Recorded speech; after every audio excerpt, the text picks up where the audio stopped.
Hello, everyone. Jack Bigadoo. It's Monday, and Mondays suck. And if you're here, it's probably because either you like whiskey, you like talking crap, or you really, really hate Mondays. So that's the only reason why you are here. Um, I'm Jack, and this Monday, just like every Monday, sucked hard. But this show is special because we always bring guests that make our Monday suck a little less than it should. But you know, this show doesn't happen without the Jean Claude Van Damme of Kentucky, my man, the myth, the legend, the man with the bonnet himself. You have Hello. your sexy on. You have your sexy on. Is that what it I is? gotta try, right? You have your sexy on? Is that what it is? You ain't Absolutely. fooling I always got nobody. my We all know sexy on, you. baby. You all know you're not gonna be on the nice list. You'll be on the naughty list for sure. Hey, but Guaranteed. not that kind. So What's it's good, man? funny. I heard about a movie today, and I'm like, for me, who like actually interesting uh Christmas movies. Have you ever heard of the movie Fat Man? No. Yeah. So is What? is is a is a is a Christmas movie featured what's his name?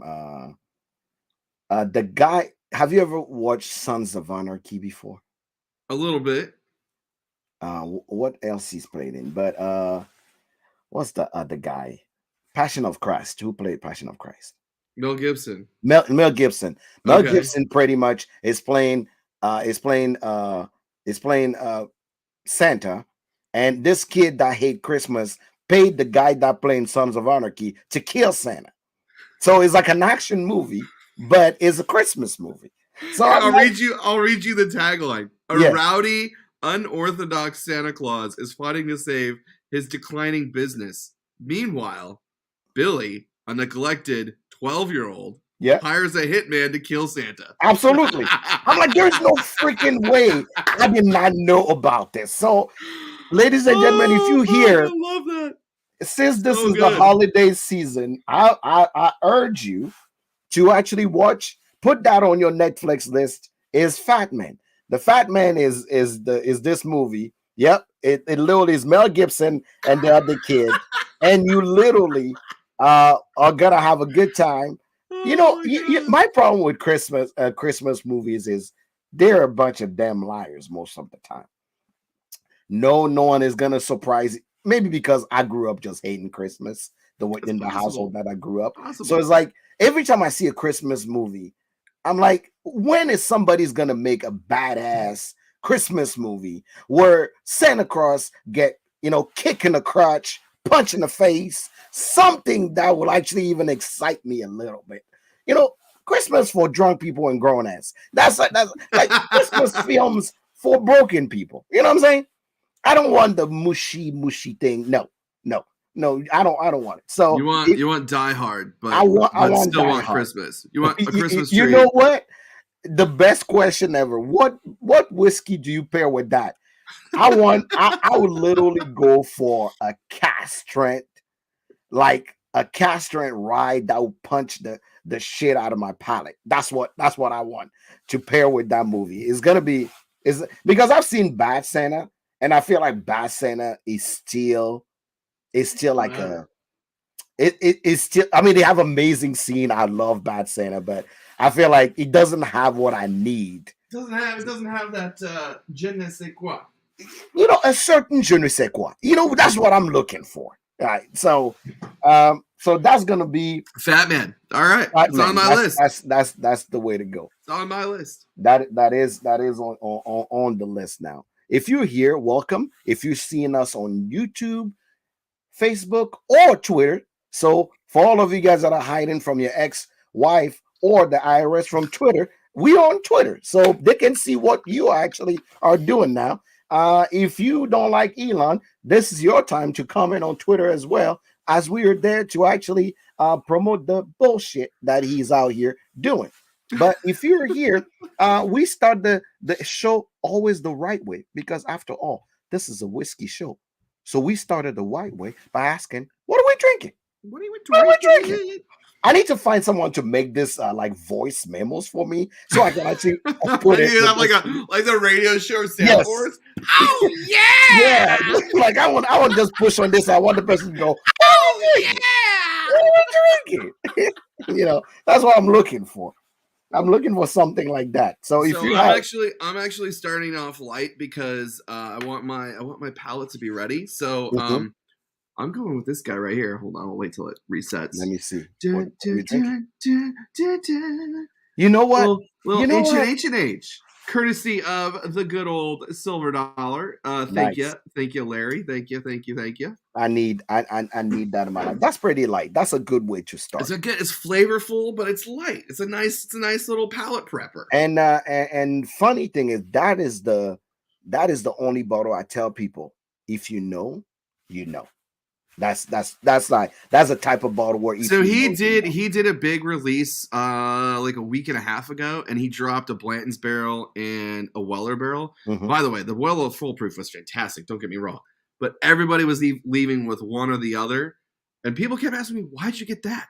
Why'd you get that? Yep. Why'd you get that?" Just like you said, you know. Oh, Basement Brickhouse. Thanks for Whoop, joining. whoop. What Appreciate it. up, y'all? So if you're here, I would like to remind Mm-hmm. you, if you're on Facebook, YouTube, or anywhere, share this. We have Yeah. some amazing guests.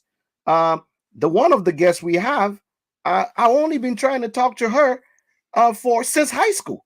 So now I'm already graduated from college, and now I'm an adult. So it's like one of those girls in high school that you try to talk to, and she doesn't think you're cool. So now I make grown up money now, so we get to talk, and we'll see how that will go. I can't promise anything, I but don't think it's that. we Come on. we promise to talk.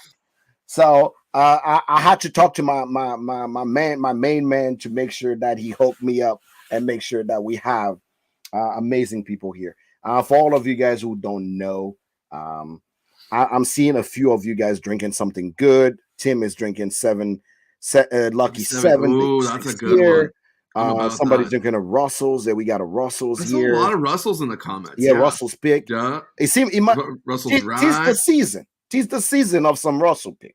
But I'm Mhm. hoping that the guests that we have, you guys have maybe some bottles that are out there for them, and you guys get to taste along with us to see exactly what is out there. I have so many questions for our guests. It's about to go down. It's gonna burn like a badass perm. And if you ever had a perm, you know exactly what that's about. That shit sucks. Yeah, yeah. So we are here for all of it.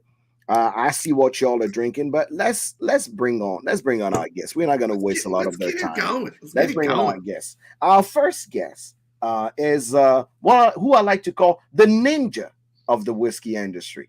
You know what I'm saying? Like everybody knows that ninjas exist, but chances are you never met one before. You know what I'm saying? That's Nate. Because the first time I met 100%. Nate, it's like I'm like here's me in the gym lifting in New Orleans, right? I'm just lifting, and I'm out here doing my thing, and this guy with a beard, with a hat, say 5280, walks to me. It's like, Jack. I'm like, yeah. Who do I owe money again? And it's like, no, I'm Nate. Because that's where it happens. Exactly. In the gym. That's always in what the happens. gym. That's where it's at. Yeah, you Yo, owe man. money to the mob or somebody. They will catch you in the gym because there's enough stuff there to put you down. So I'm like, who are you? He's like, yo, I'm Nate, 5280. I'm like, oh, I follow you on IG. You the guy? He's like, yeah, you don't really see me, but it's me. So I go upstairs after. I'm like, oh, I met this guy. He's like, they have hat 5280 thing. They're like, oh, Nate. I'm like, you know Nate?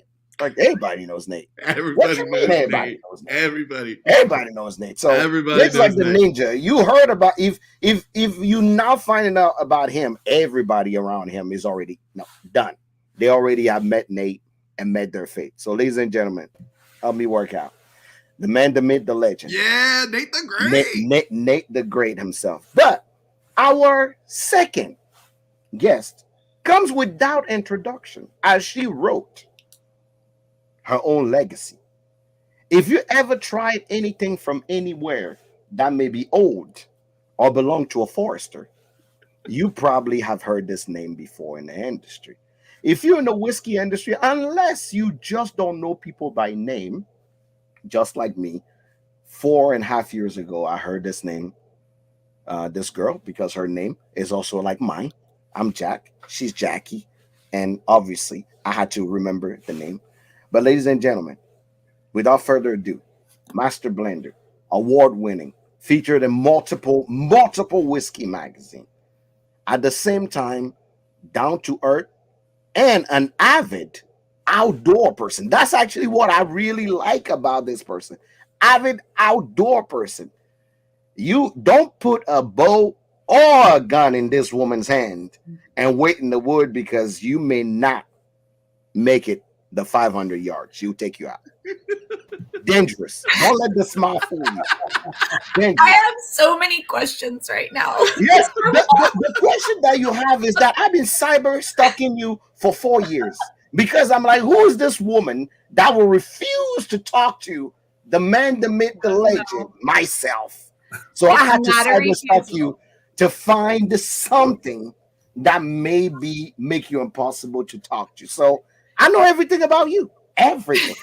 It's not I hired a detective. I've hired a private investigator. I've hired the whiskey hackers. I say, I need everything on Jackie Zykan. Hand it to me. Let me go through this folder. So you have questions. I have answers. Welcome, Jackie. Thank you. This is the Monday Shit Show. Welcome to the show. It is. Thank you. But the most important thing I want to address is that I appreciate your metaphor about the whole like girl in high school situation, but I don't think it applies here, because I am still not cool enough to diss or dodge anyone else for not being cool. Just like that girl in high school. She'll bring herself down. Like, I'm not cool. I'm not cool. Really like, everybody say you're cool, but you're like, you know what? I'm just Jackie. I'm literally the most non-cool person you've ever met in your entire life. I just have like a random joke every now and then that I laugh at, which then forces you to laugh at, but on their own, they aren't even funny. Nate knows me better than anybody out here. He can vouch for how not cool Jackie really is. See, everybody started calling me a stalker now. We are back in high school all over again. I will say this, Jack, you got to be careful. She is deadly with a shotgun. I know this. I know this. We went skeet shooting over at Neely's property one time, and she hit more than I did by far. Oh, you know, that was the first time I ever shot one. It was just luck. It's just luck. No, Jackie. She's dangerous with a bow too. I know this. Dangerous with a bow. Dangerous. There's nothing in nature. You take Jackie, you drop her in the middle of the wood, she'll be just fine. Piece of cake. I'm the friend you want if there's an apocalypse. I will put myself in that position, right? Like, if you go through the list of people, like, who would I want with me if the zombie apocalypse actually hits? Like, I feel like I would rank pretty high on that one at least. Mm-hmm. So I have that going for myself. I know this. But welcome to the show. Welcome to what we call Monday Suck. This is the place where this is the most raw show on the internet. We are not everybody cup of tea, but we are everybody castrate whiskey. That's exactly how we describe ourselves. If you're here, you made it in the greats, and this is the show where we take it straight, note chasers. So get ready. It's about to go down. My co-host is a little shy sometimes, but he jumps in he's dangerous. He jumps in with a lot of karate kick questions. So I have 2 years of questions on a piece of paper. Yeah. I have 3. I have 3 years. So you have 2. I got 3. But anyway, ladies first. This is not being misogynist. This is just being polite. Ladies first. For people that lived under a rock the last 6 years, introduce yourself to the people. Who are you? And what do you do? Like within whiskey, or how personal do you want to get? You just want to be what? How personal do you want to go? We take it all. It all. Okay. It's up to you, dude. I'm Jackie Zykan. I am one of the partners for Hidden Barn, and I'm the one doing the blending for this beautiful product. I used to work at Old Forester, and before that I worked for a lot of different people. I am a Libra, and I am an omnivore, and I have no known food allergies, which makes me a fantastic wedding date. Just saying, just saying. And apparently, I'm really good with a bow, even though I'm going to argue that I'm not. And I don't know. I'm kind of like I don't know what to really say because Jack, you already know everything. So I kind of want Jack to just give, since he's stalked me for so long. I want him to give the introduction. I hate. No, you said it all. You said it all. Okay. That's all there is we need to know. We need to know right now. We don't. The rest of the people don't need to know. They're fine. Okay. They're fine. Okay. Nate, go for it. Nate, the ninja of whiskey. Go for it. Well, my name is Nate. I'm out of Denver, Colorado, the Mile High City here, and I am probably the last person you want to partner with in an apocalypse. I don't know what my skill sets are besides eating, drinking. I would eat all the portions of the food. You'd probably starve. Not very fast or quick, so I guess I would be able to be the first one caught by the zombies. So you'd be able to escape that way. But that's about what I'm good for with that. So I started a whiskey club, whiskey society in Denver, Colorado, called 5280 Whiskey Society. We started really kind of informally in 2015 and became very formal in 2017 and have gone from there. And we do a lot of educational events. It's really a focus of ours for fellowship, community, charity, really growing the industry as a whole, bringing in new people to whiskey and making them feel comfortable and helping them along their path. And that's kind of the story with how everybody met really in Hidden Barn too. It's really about fellowship, connection, and whiskey. No joke. I mean, so that's a little bit about me. I am a Sagittarius, I guess, if we need to say that. Mm-hmm. Yeah, my birthday, I was born on Thanksgiving. That tells you everything you need to know about why I like food so much. On God. On God. You know, I never believed in those sign thing, but this one time back on a date, I had to believe in it. But that's another time for another day, for another story. Anywho, welcome to the show. I'm sharing this on most of the groups that I belong to, so people can see what we are talking about. Today, we have you here under the umbrella of Hidden Barn. It looks like Hidden Barn happened because four friends from four different avenue of life, but all united by whiskey, decided to make something happen, and you came up with this brand called Hidden Barn. I'll be the first one to say I've never tried a Neely distillery. I've heard about it a lot through the ABV network. That's when I heard a lot about them. That's when they just started about 4.5 years ago. But I've been Jackie's favorite stalker. I've heard a few interviews that she did on Hidden Barn. But if you can tell the people a little bit, how did that came about? How did you guys come? First, the name, and second, the concept itself of Hidden Barn. How did it come about? Yep. Nate, do you want to take this one since you guys kind of started it, and then I just kind of ambushed the whole thing? Yeah, I was the last ad in the group. That's true. So really, it started out with pre-COVID. People were coming to us, myself and Matt, who's a partner with mine in 5280, and wanting us to look at partnering with some different brands that were coming out. And we would meet with them, and it just wasn't a vibe for us. It just didn't seem to connect with the same values or beliefs that we had. And we kind of just put it on the back burner, honestly. We tried to just get through COVID like everybody else.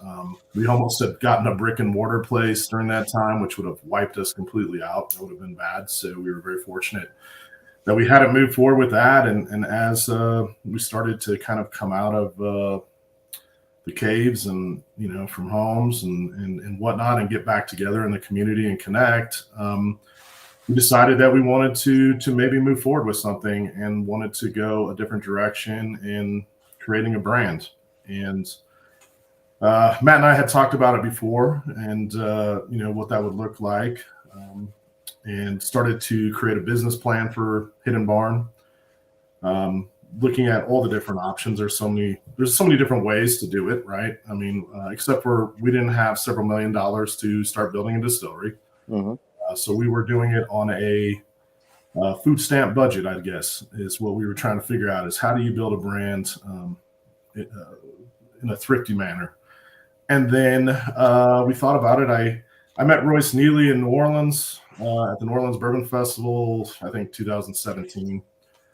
And then again, he was in a movie called Kindred Spirit.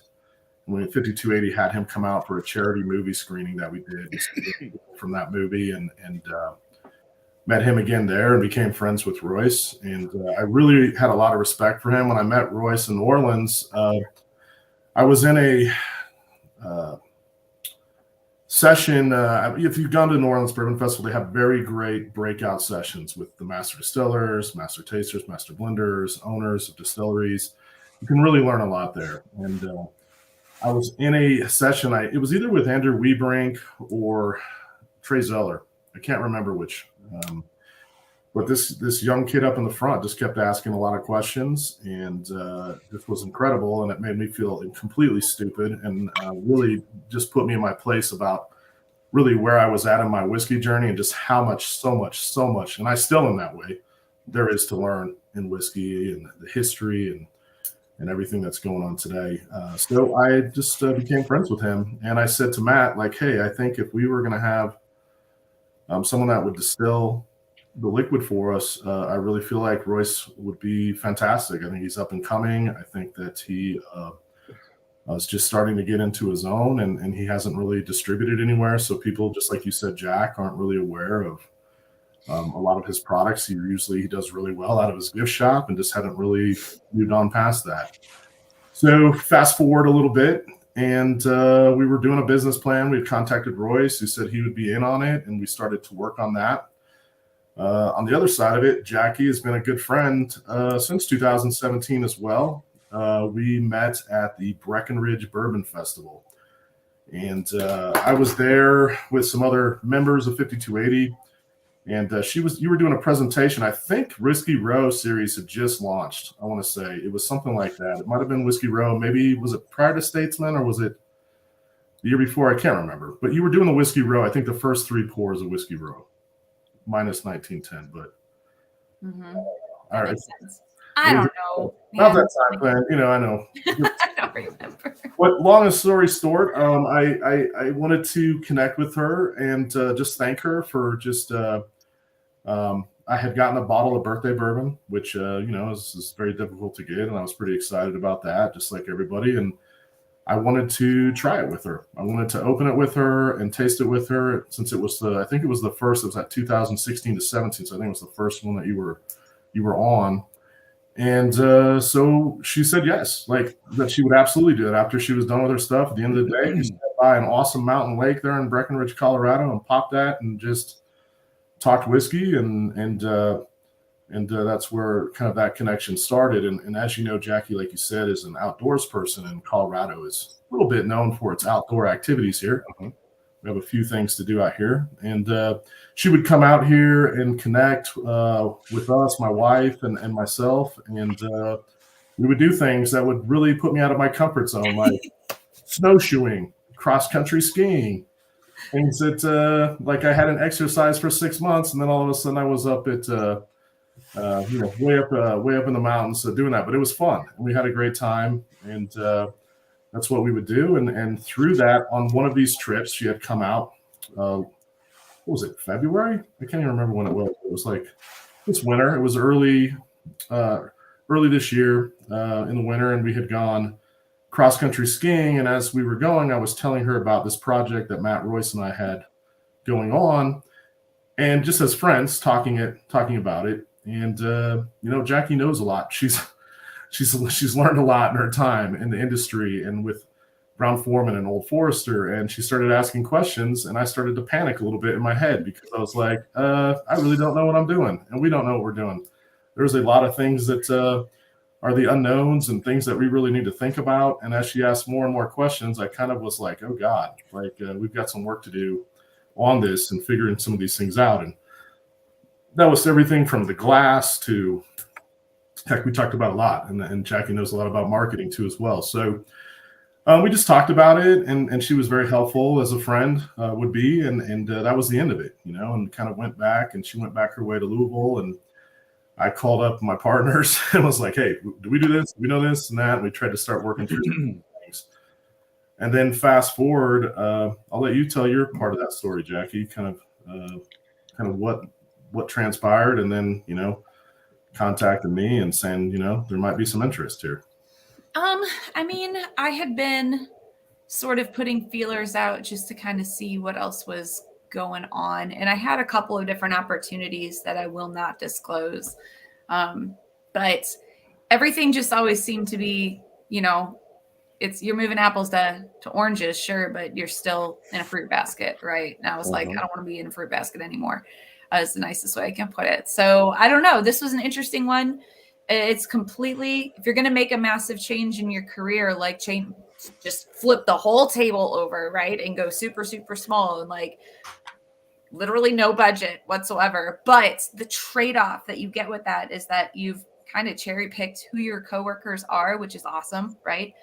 And also, it's half in Colorado, which I know they have a lot of outdoors things. And like, sorry, Nate, like I do love you and Claudia dearly, but like, I also really love Colorado. So like any excuse to come out there, that's bad. I shouldn't say that, but it's not. I love it.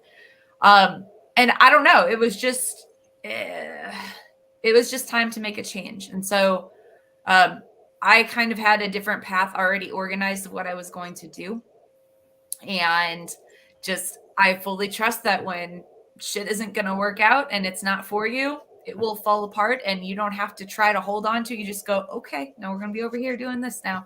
And this just sort of like all aligned perfectly. So here we are, making whiskey together, telling jokes, and me dragging Nate to the snow.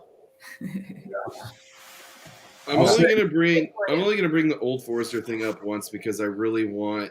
I feel like you've transitioned out of that really well, and I really want you to have a chance to talk about Hidden Barn and everything that you're doing. And correct me if I'm wrong on this, but this is the kind of vibe that I get from you. You are very much the kind of like change shit from in kind of person. And I feel like that because you were talking about how it was time to go. I felt like that you tried to do so much for so long. Mm-hmm. And then you were like, there's no more I can do. This isn't going the way that I wanted to go, or I thought it was going to go, or I was told it was going to go, and I'm out. What was your turning point? If you want to talk about it, you can ask the real questions. What was your turning point? And when you had that turning point, was it like, fuck, I need to get out and I don't know where to go, or I know where my next play is going to be? So before going into specifics on that, I think, and for anyone out there, if you've ever been in a position where you're like, okay, maybe like this chapter of whatever I'm doing, whether it's living in a certain house or like working at a certain place or like having certain habits, like there's an end to certain chapters in life. And you get to that point where you like realize this is the end of it, but I can't, like you see the light at the end of the tunnel, but all the light does is illuminate that there's a long ass tunnel in front of you. You still got to get through, right? Which makes it even more frustrating. So I am a very, how do I phrase this? How did my ex-husband phrase this? I'm a very strategic person. I don't know if that's a compliment or an insult. It depends on the context, I guess. I don't know. I'm not the person that is impulsive enough to just be like, like I had a shitty day and now like that's it, I quit, like I walk out. No, like I'm a single mom. I need to be able to make sure that I can still take care of my son, and I am an adult and a halfway responsible one sometimes, so like I'm not just like willy-nilly. But there's a bunch of different really specific points that I could provide of like things that were like the straws plural that broke the camel's back. Sure. I don't know that even like some of those things, I don't know that like it even like adds any value to myself or to anyone else to share that. What I will say is the biggest change I noticed was that I started needing to recluse more than normal. I do go out. I go out and I call it like hiding in the woods. I'm not like hiding, like I'm there, like, and I tell people I'm there. So like whatever. I go into the woods and spend time alone, and I'll do it for a week at a time, just the dog and myself, or just myself. That quietude, that separation from public, especially, and from alcohol in general. Not gonna lie. And I noticed that I started doing that more and more and more, and it took more and more days, and I did not feel as rebounded when I returned and was like, I think I finally got to the core of the onion, right? Like there's nothing else to peel back here. There's nothing else I can shift or give or rearrange to balance this out. It's very important to note, I didn't grow up like one day I'm going to be in the whiskey industry, or I'm going to be doing this, that, or whatever. I said yes and just went along with the current of things that resonated with me as an authentic person and things that made me happy. And as like, that sounds so like ethereal, like just do what makes you happy. Like, get out of here. Like, no, but like, it wasn't even done consciously, I don't think, but I noticed that I did it. And then I noticed after a little stint there where I was like, I'm doing things because I have to. And there's a disconnect. I don't want to be doing this anymore. So it's like, well, let me just like throw it away and just do what I want to be doing. I don't know. Like, it's okay to like just have chapters with a brand. I loved all of my time with Old Forester. I did. And it's an amazing brand. And I'm honored to have been a part of one chapter in many, many chapters that brand will see. Right. Sure. Everyone brings their own kind of element to it that's like timely and relevant in that current culture. And I think that I did that with the brand. And now I'm not the same person as I was when I started with Old Forester. And now I can contribute to a different space. So, yeah. So now we have Hidden Barn. As we all hear, Nate is not, Nate is sell himself short when it comes to the whiskey industry, but you are a much of an enthusiast as an educator. And Jackie, you've released a bunch of stuff. The 117 series, everybody brag about, had your name on it. So I think let's go straight to it. Hidden Barn. If I was a consumer that see this bottle on the shelf, what are 4 things I need to know before I pick up this bottle? Yeah. Oh, I know, right? Because here's why I'm asking this question. Mm-hmm. Since the brand been out, I will admit, Monday Sucks have been having a little butt hurt that we are the first people, knowing that I actually know Nate personally, to actually talk about Hidden Barn. Every time I would see you on an interview, I'm like, oh, did they just skip me again? Right? That's how I felt, because I felt like most avant-garde, the renegade of the whiskey industry, come on Monday Sucks, because we love people that do things out of the ordinary and don't want to go with the normal social cues. But here's another thing. Very, very, very extreme review coming. On TikTok, no one likes y'all. On Instagram, people like you. On the whiskey reviews, you have about 60-40. 40 people are like, I'm not sure, 60. But the one thing I have to do as an analysis as of all that is the question that Tim just asked. I feel like people took the name Jackie Zykan and just carried it on the head and just are like, oh, if it's Jackie that touched it, we are expecting anything from where he came from. Forgetting what you just mentioned is you are you. You creating something new. You bringing something different than what the label you've been put onto. So I had to tell myself, I'm not going to look at you as Old Forester Jackie. I want to look at you at Jackie's Icon. Who are you and what can you do? What can you blend yourself based on juice that you were given from where it comes from? So as a consumer, I'm just going to walk in and I'm seeing Hidden Barn, beautiful bottle, nice design. What are the 4 things I need to know? Nate, you buy bottles all the time. Give me 4 things as a consumer when I walk to that bottle. What do I need to know before I get into the question of the blending? And I'm not going to go into expert question yet. Give me 4 things. Absolutely. Number 1, It's made by people that love whiskey, love sharing whiskey, and love community. Okay. Number one. So know that it's authentic.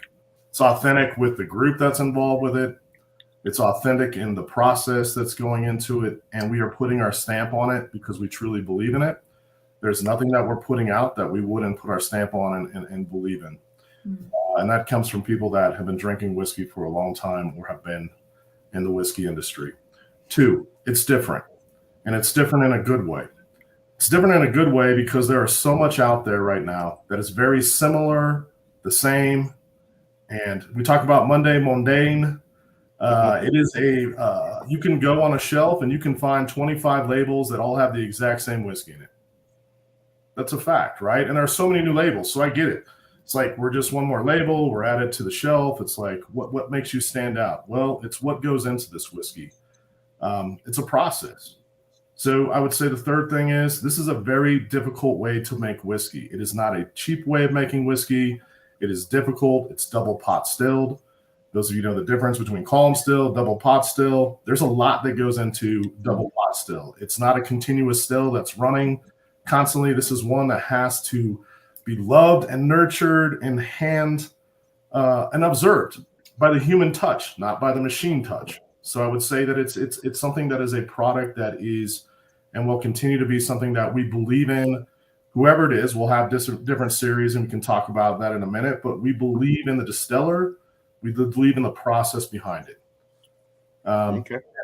And I guess the fourth thing, if I was going to think of a fourth thing, is I think it challenges people to look at whiskey in a different way.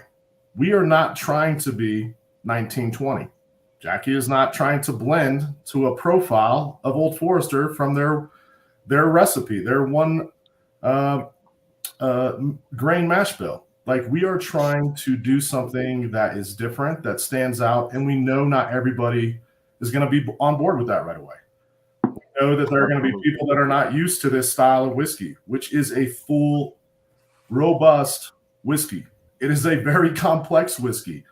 It is not a whiskey that is thin. It is not a whiskey that, probably that's out there a lot. I'm not knocking that whiskey. There's a lot of that whiskey behind me on the shelves that I absolutely love.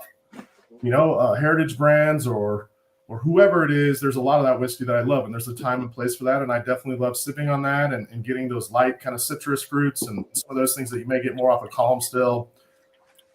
This is robust, hardcore, the full process. So what I would say with that is you're going on a ride with this whiskey. So the fourth and a half thing is that when you sip this whiskey and you pour it, you're going on a ride because it's so complex. And I think a lot of people on TikTok, I guess, that don't like it, but whatever. The thing on that is if you just sip it once or twice and take like 2 or 3 pulls off of it, you may not have that experience. You may not get in depth. You have to romance this whiskey. And I mean, that's what a whiskey lover does. That's somebody, yeah, I see you, Jack. I see you on that. But what you have to do is you really have to romance this whiskey. It is a whiskey that I could sit with for an hour and have 15 dates, and they're all different. Like, it is something that is going to be unique. It changes. And so if I was going to describe the whiskey like that, I would say that's what it is. It's meant to stand out. It's meant to be different with no apologies. Absolutely. So speaking of the whiskey, I realize that you guys only are doing them in batches. Yes. So I just got the email today that batch 5 is going to be available on Sellbacks.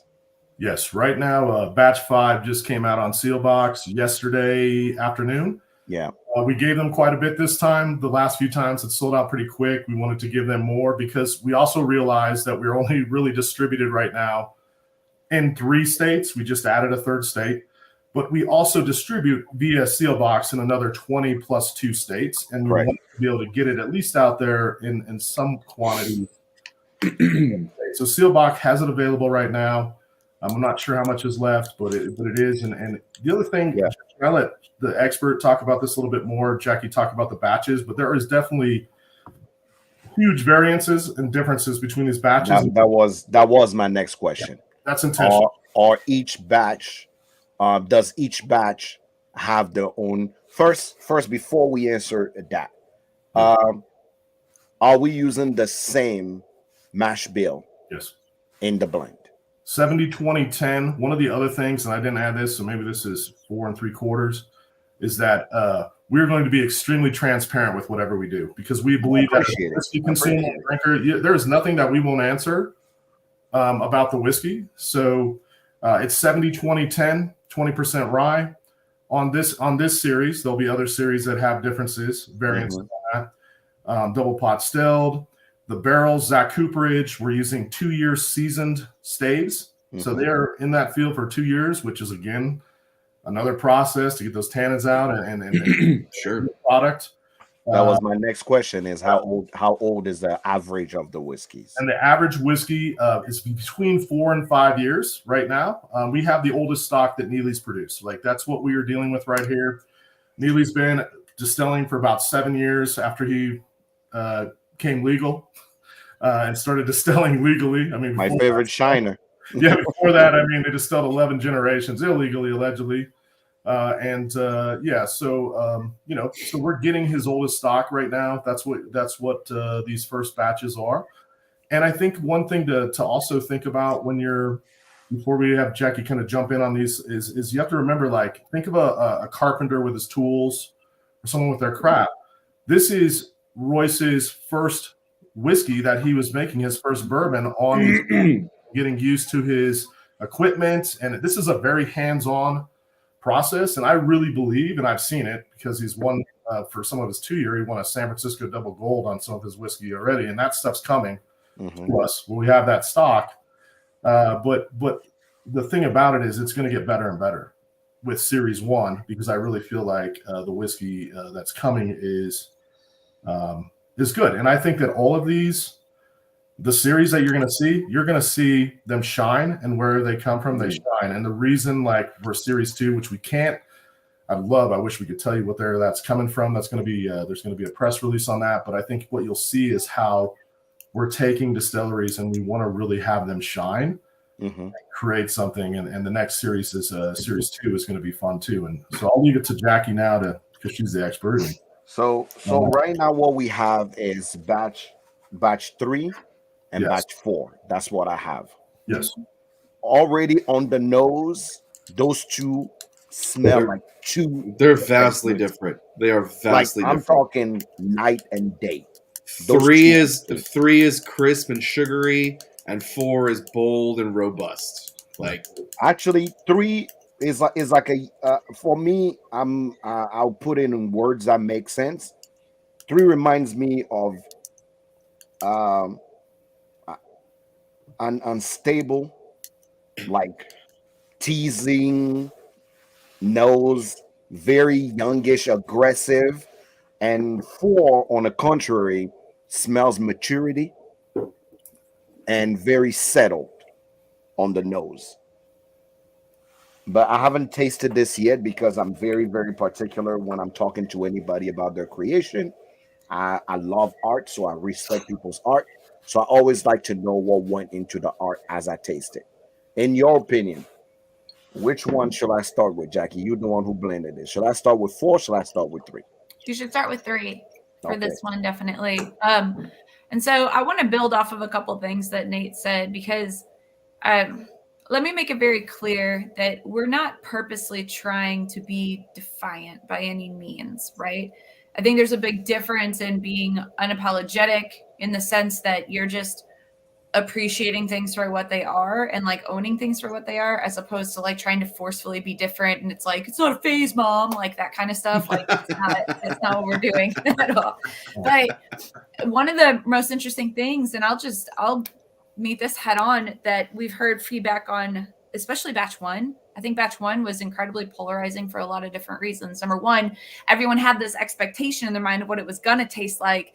And it wasn't going to taste like any of those expectations could have ever possibly been, because it's completely different stylistically. And I actually had a conversation with a guy at a liquor store in Denver this past weekend, and he was like, but it's so young. And I'm like, okay. And he's literally sitting there trying, like, batch 4, which you guys have as well. And I go, okay. I was like, but did you find batch 4 to be young? He's like, oh, no, absolutely not. And I was like, maybe we need to do a little bit deeper dive into what you perceive as young. By young, do you mean I can taste grain? Because I don't blame you that maybe the only exposure you've had to the flavor of grain has come from these 6-month-old, 2-year-old, get out the door kind of whiskeys. I was like, these whiskeys are the exact same age. These barrels are purposely selected as we sort of launched into the market to help tell the story that every single step in the production process is present in this. It actually took a lot of work to capture that same profile and not just make it oak, rye, maybe a little spice, maybe a little fruit, but oak. Like bourbon is capable of so much more categorically. We don't need to hide under the oak umbrella at all times anymore. We just don't. So, the super low distillation proof on this, it's coming off the still at 127, right?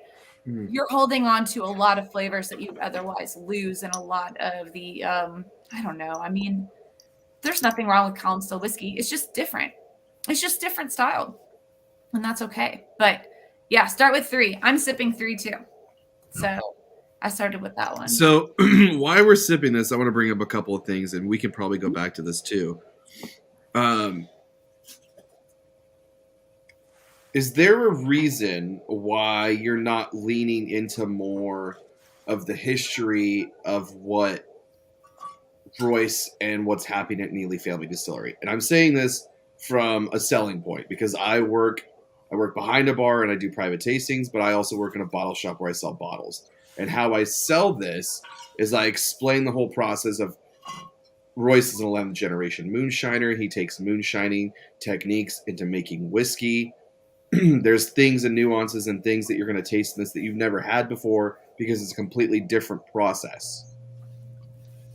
Is the reason you're not leaning into that because you're not? Yeah. I got your number. I'll wait. I'll wait my turn. Because you're not going to just stay with this distillate. Yep. So, like, think of it this way, and this is probably a very, like, this is going to show my age. This is an antiquated reference, but, like, I think your base out there will get it.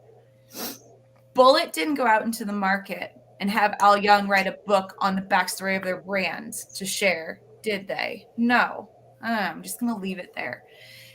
The Neely history is very unique. It belongs to Neely, right? This is a brand that, sure, they are in our partnership, of course. We're all in this brand growing it together, but in no way, shape, or form is this like you can find a Neely single barrel, or you can find the Neely like Papa's Reserve, or you can find the Neely Hidden Barn. It's not like that.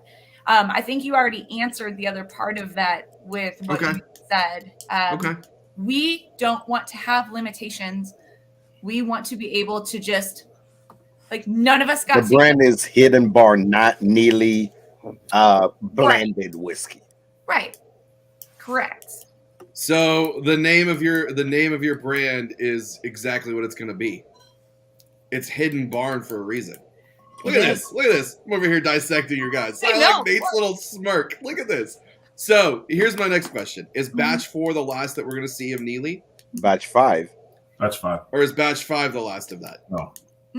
So that's the beautiful thing about it, is that as long as we keep finding barrels and having interesting liquid to play with, the series just goes on.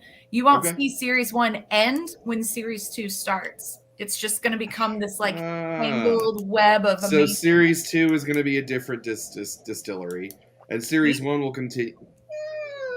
I'm calling it right now. Yeah, that's fine. I'm calling it. We also have a new make program with Neely too. So you have to, we are planning for the future that series 1 will always be a series that. I love that.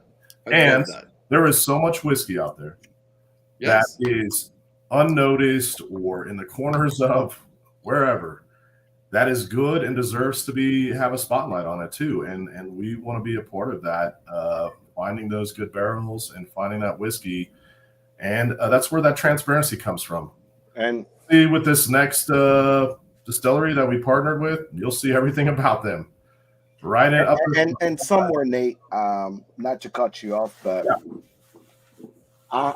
the reason why I actually had to jump in one time in a conversation that was happening on TikTok because of Hidden Barn is I had to ask the people that were in the conversation, do you not like it because you thought Jackie was just gonna give you something you used to drink, or do you not like it because the juice itself is just Mm, horrible, mm, mm, right? mm, And everybody had to pause for a minute.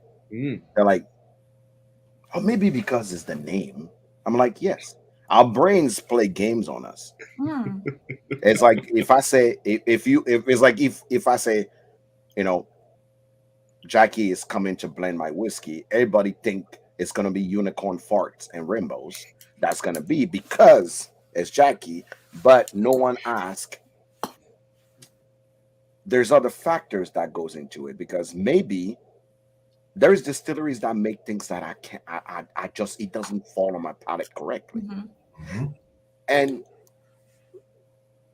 Royce may be making good whiskey, but I tasted some of Royce whiskey and I didn't like it. Mhm. Mhm. For me, it was just too sharp. And when you're working with, and for people that don't understand, you're working with pot still. Whiskey can go sideways real fast, just like Nate was describing. You got to be good at what I mean, good with that pastille, and every batch can be vastly different because it's if you've been around distillers, their still is like human, and if that day they have an attitude, they have an attitude, and you get what you get out of the still, and that's it. So, and because you have to work, it's something not to defend you, Jackie, because you can defend yourself. But what I see here is you can only work with the juice you have. So chances are, series two may be vastly different. People go, "Oh my God, have you tried this thing from Hidden Barn?" But it's like, or series one, based on the juice you actually have in front of you, you can only produce the best thing you think work well with the juice. Because I've seen a lot of master blenders, even in Scotland, which I started in single malt, that blend something, and I'm like, mm, I don't like it. But the same person will blend something else, but because it's a variance of different distilleries, all of a sudden now it gets all the awards on the planet. And you're like, well, how's that? The master blender obviously still have to work with the juice in front of Mhm. it, no matter what. Mm. So that's one thing I want to bring up to the audience for you to understand. So before you point fingers and say, "Oh, Jackie left Old Forester and now she's actually just giving up crap," you have to wait a minute and go, "What is Jackie working with?" That's one. No offense to Royce, he's doing amazing. I just tasted this two whiskey. Now I haven't had batch one or two, so I can't talk about that. Mhm. I just had batch three and four. I can see I see what you did here. I literally see what you did here. These two, if I have to give them personality, this is the young buck that trying to buck you every minute. If anybody been around goats, this is the batch three is the goat trying to Yeah, buck you every 5 seconds because 100%. they're just hard headed. And batch four is more of, for me, is literally Yep. the seasoned one. And I added water, and because I had, and again, I feel like more of this needs to happen. And Nate, the way you put it now makes sense, Mhm. right? And this can be something that even bartenders or people pouring your whiskey need to educate the consumer on. Because I can tell you right now, I've had a lot of seasoned whiskey drinkers that messaged me and went, "Ugh, I hate that hidden bar." And I'm like, three, if I had it first, I'd be like, that's not mine. Four, first sip, I'm like, I'm good with it.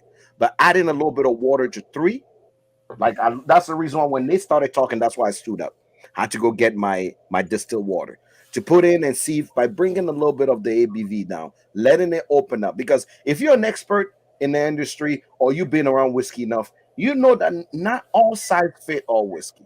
Sometime on ice may be better, or a little bit of water may be better, or letting it sit for a few, 20, 30 minutes may be better. So I see what you did here. I literally see what Jack did. It makes sense what you did here. But I also understand that Royce juice may not be for everybody. And especially some mash bill don't work for some people. For me, 20% rye, the only reason why I would drink anything 30%, 20 up in rye is because we hit the winter month. I need that heat. I Mhm. want that heat. and I need more of that heat. So for me, Hidden Barn, if I had a bottle, will be for November all the way to February. That would be my pour at that time because I like that heat during those months. So I see what you guys did here. I definitely say batch 4 is what I would lean towards because it's much more seasoned. You get one of those darker fruit notes that you get on. Batch 3, I'll have drink batch 3 maybe when I need that citrusy, I would say more citrusy, bright, like almost. It reminds me of what do you call it? There's this. We have a lime in Africa that actually is a pear, but is much more tangy. So one of those tangy notes that come up on it. But honestly, I see what you did. But I don't know about you, Tim, but I like the fact that each batch has its own personality. Yeah. Because so I'm going to say this, and this is Hidden Barn till today. Today is my first time tasting it. So this is what I was looking for. A lot about Hidden Barn, but I chose not to have it. I literally told Tim, I said, Tim, I'm not gonna have Hidden Barn until Jackie talks to me. If Jackie doesn't talk to me, I'm not gonna taste Hidden Barn. So this is what I was looking for. This is why I was looking down, because I was actually looking for this picture, because I'm actually a huge Neely fan already. I like what he's doing. I like his process. I like those interesting. No. Yep. His internet sometimes needs some internet. No. I can he's still talking on okay. I can say no, he'll be back. Don't worry. We'll wait a sec, but I know, like Nate, you and I both are like, there's so many things like I want to say right now, but I'll wait my turn. I have no idea what just happened there. Your internet needs some internet. No, I'm that was the weirdest thing. I guess I was talking about something I wasn't supposed to talk about. Let's move on from there. We'll call it as it is. But I met with somebody today, and we got to have a conversation about, and one of the things was letting the whiskey speak for itself and letting the person who created it and letting the person blend it talk about it, right? And is it holding up to what that person was trying to accomplish? Does it hit this note? Does it hit this accord? Does it check the boxes for what bourbon should be? So, like, some of the things that I've noticed so much lately by the consumer, and I'm going to speak right to the consumer. I'm going to speak to all the people trashing this brand. This isn't me sticking up for it. This is me just across the board talking about brands. You need to let the brand speak for itself and let it be what it needs to be. You need to stop comparing other whiskeys to other whiskeys because every fucking whiskey is different. There's going to be things. The only thing that it has in common is it's all whiskey. That's the only thing that it has in fucking common. It's all going to be different. And the fact that these things keep getting, oh, that's trash. Maybe it's trash for you because you don't like its profile. That does not mean it's not good whiskey. Like, give the whiskey a chance. Is it good whiskey? Is it complex? Does it have a profile? Is there a lot of things going on? Cool. What were they going for? And that's, like I said, that's not just this brand and not just what Royce is doing. This is across the board.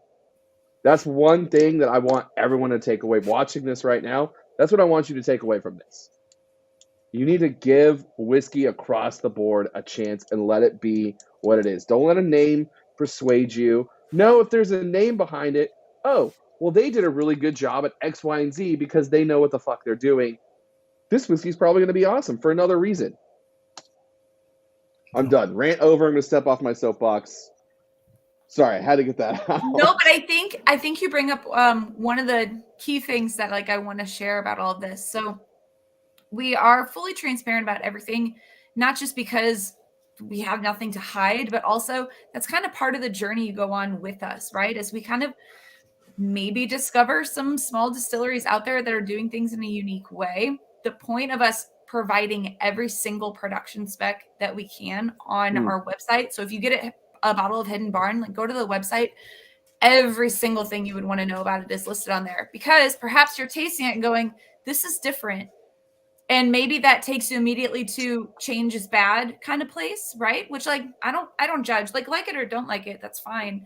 But we have the information there to help you connect the dots of maybe why is it taste different. And then you get to learn more. So I think everyone here reached that day in their whiskey, I don't know, adventure, their whiskey like journey, I guess they're going on, we realized there was a difference in the taste from grain to grain, or from barrel to barrel, or from type of wood, or from age to age, right? These are little things that, like, slowly but surely this accumulates in your mind, so that when you go into these whiskeys, that's how you become a more knowledgeable consumer and find the things that you do like. So maybe you taste it and you're like, oh, okay, well, this was double pot still and it was distilled super low and it used wild yeast, which is kind of unpredictable. And if it wasn't for you, like, okay, that's cool. But like, maybe then stick with your column still distillate. Like, that's fine. There's plenty of it out there for everybody to find something they really, really do like. But Jack, I want to touch on something you said about, I only have what I have to work with. So like, don't blame me, I guess. Like, take home something here, like, don't blame me if you don't like it. False. I take full ownership of everything I put my name on 100%. And if it's a lot of barrels where I'm like, not really like a fan of any of these, but I guess I'll have to make it work, like, I'll say no. And Nate knows this because I've done it multiple times. I'll just up and say like, not doing it, don't care. My personal palate preferences might pop in here and there from one batch to another. I am not a high rye whiskey drinker. I'm not a rye whiskey drinker. I'm not a spice hound by any means. I have, we get nerdy, a really sensitive palate, and I really like Jory Gibbs. Jory Gibbs. Right. So like, I prefer the sweeter stuff. Does that mean that I can't produce a spicy whiskey that's also balanced and speaks to that consumer? No. I remove my personal preferences out of it. I go in for a full mouthfeel. I go in for a full balance, for structure. And sure, some of these are a little bit more heavy spice-wise in the perimeter. Some of them are a little bit more heavy on the roof of the palate. Some of them have more fruit in them. Some of them have more sweetness. They're all over the place. But what they all are is they have fantastic texture. They're defect-free. It's high-quality whiskey. And I've put together something that maybe painted with the color green and you prefer the color yellow, but sorry, like, but it can still be a pretty picture of a tree, even though it's green, not yellow for you. So that's kind of where I'm at with it. Are these all cast strength?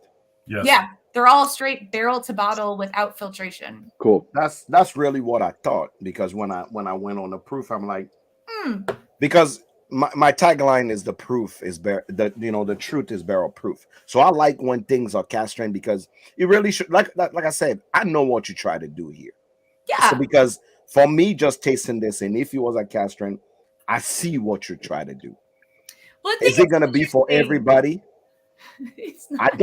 Nate, I think Nate was right when he said it's not for everybody. It is true, but it's more for the person that really want to explore, that really want to get deeper. Because I feel somewhere as if I came up with a whiskey, that would be also my philosophy. And maybe Nate, your influence is here as well, because somewhere along the line, you've had a lot. I've heard about what you guys do in your group. You guys explore a lot of whiskey. So somewhere it's like, I'm not going to give you a regular schmegular thing. I need you to spend some time with it, right? Go on a few dates with it, right? Have it neat. Have it with water. Have it on ice. Leave it overnight. Come back to it. Let me know how you feel about it. So, Nate, am I wrong here or am I wrong? Oh, that's exactly right. I think that the other thing, there's a lot of people that are new to the whiskey world, right, in the last few years. Let's just be real about that. It's continued to have massive growth. And I think there's a lot of new people in the whiskey world. And what they started on is the same thing we all started on, right? There's brands and things that we started on. And when we tasted that, we said, oh, this is how whiskey is supposed to taste. And that's what we tasted. And then guess what? Then somebody introduced us to something we'd never tasted before. And we're like, wait a minute. What is this? What is this? There's different mash bills? I don't understand. Like, whiskey can play different, how it's distilled, how it's aged, the barrel, like there's influence that changes things. And so maybe we tried another whiskey and we're like, oh, now this is my whiskey. This is it. And those of us that have been doing this for a long time, we've tasted numerous styles of whiskey, whether it be Scotch, Irish, Japanese, bourbon, rye, single malt, American single malt. We've really worked on our palates. We've really worked to develop what we like and really have a good understanding of what's out there. And so I think, like Jackie said, it's okay for change. It's okay to taste something and be like, this is not what I was expecting. This is not what I tasted, what I've been tasting for the last year. And that's why I said, give it a chance. That's what fellowship's about. Open barrel our bottles, share it with people and have conversation and come back to it. Blind taste it too. And don't tell anybody it's Jackie. Yeah, absolutely. Just blind taste. I love doing that. I love blind tasting it. And for me, I mean, the 4 for me, Jack, I can tell you this is funny. We just did Whiskey and Donuts in Colorado. I love Whiskey and Donuts. It's a fantastic festival. They did a great job with it. But we actually did an internal thing when we were pouring for people. We had batch 4 and batch 5. And we poured it and we said, hey, tell us which one you like best and why out of these 2. And we've got very good feedback. I feel very good about the feedback. Jackie's showing you right now the tally. I love that. I want you to see how even it is, because batch 5 is a different animal than batch 4. And batch 2 is a different animal than both of those. And what we found is there's consistency that a lot of people like a lot of different of the batches. And that tells you about palates and where people are at and what they like. And that's great. And that was exciting for us to see, because we saw very even across the board, even though we knew the profiles were very different, that there was a market and there were people that loved that profile and wanted that profile. And that's exciting for us, I think. And that's something that we'll continue to do. And you may not like batch 2, but you know what? You may love batch 3, and you may not like batch 3, but you may just think batch 4 is the best thing ever. And that's okay. And like I said, everybody, I like the fact that they're vastly different. And everybody, I mean, I think, you guys are not doing anything extraordinary, because there's a lot of, help, to name one example is Stag Junior, right? I have all of them, right? And I tell people, like, I don't see the difference. New people are like, it's just, he just burns. And I'm like, oh no, there's a big difference. Batch 1 and batch 2 or batch 10 or 15, they're all different. Like, what's your favorite batch 9? Okay, so I think you guys are building something that I love always, because I'm a big nerd. The idea of Pokemon style of things works for me all the time. It's like, oh, gotta catch them all. So if I didn't get batch 1, 2, or 3, and they're like, oh, have you tried batch 4? I love that conversation can happen, because people can go, oh, yeah, I've had batch 1, I didn't like it. I say, try batch 4. That may be a good one. And I think it's a message that need to be pushed out there for people to understand what you guys are trying to do. You're still new. You're still, you're still upcoming. 4 months, man. That's all we've been operating. Can you believe that? 4 months. It feels impressive as fuck. Correct. And I think there is a lot of room to grow. A lot of room to grow. And I'm sure Jackie will bring her sassiness to some of them, and her, some of her own personality, some of these blends. And I can't wait. I really can't wait to see what series 2 is going to be like, right? Because that's truly what is exciting when you have a brand, especially when you're blending things from different distillery. And like I said, when I come from the single malt world, and I love independent bottlers. The reason why I love independent bottlers is that there's different blenders, there's different cask, there's different barrels that are being played with. And when that happens, something beautiful comes out of it. Like I said, you cannot criticize art without knowing the story behind it. And that's why I love that we're having this conversation. As people are walking in and talking about your brand and want to know more about it, I want them to understand that there's levels and there's more history behind the brand. And being out here 4 months, you guys are babies. Oh yeah, you are babies. You still in infancy. You are allowed to do all the fuck up possible, even though you it's not necessary, but you allowed to actually have good, bad, ugly, or whatever it is that you're doing. Definitely, I can see the vision, right? What is it that you guys want out of this brand? And I can't wait to see what's coming up. I really can, because now that you make sense of it, and you explained it. Now I'm like, oh, I wonder what's happened in series 2. So So speaking this of is what I series, get. This is what I get out of this. And once again, correct me if I'm wrong, okay? But there is this underlining note, and this is why I've always been a fan of this distillate in general. There's this underlining like raisin figgy date note, okay? Batch 1 was that note was punch you in the face. Yes. It was all raisin, golden raisin, fig, date, very upfront. a lot Now, of figs. that note has kind of shifted into all the batches. Is that going to be going forward into other series? Is that how you're going to introduce? Are you going to introduce? Here's the brand. Here's his profile. Now I'm going to show you how I can blend this profile out into other batches, because that's what I got. I mean, batch 1 was in my face. I get a little bit of that note in batch 3. It shows up a little bit more in batch 4, but I like that. Was that on purpose, or is that just the way it went? I think that common denominator is going to show up if everything's coming from the same distillery, no matter what, the same distillery, the same cooperage, same warehouse, all that kind of stuff. It's never, I don't ever take a singular note and on purpose make sure to harness it. It just happens to be present there. Okay. So, but I love that, because I find the exact same commonality between all of them is that figgy note. Like, it reminds me of like, oh God, it varies batch to batch. Let me be very careful about how I say this, but there's sometimes a nice little savory like cushion around it too. So it's almost this like bacon wrapped date situation, and it's like, Absolutely. and there's like a lot of maple to it. So it's really, really nice in that way. But series to series, it's not always, the intention isn't for it always to be like, oh, we need to find a new distillery to start a new series with. It might be a region. It might be a style. It might be anything. There will be a common thing to it that justifies it being a series. I don't know, unless one day we're like, the random series, every single batch is from a different place and it's a different math. Like, what sense would that make? Do you okay, I don't know if you realize this, but you are paving the way for a whole nother era of bourbon, because what you're doing right now is what Scotch has been doing for 30, 40, 50 years. He gets it. Hey!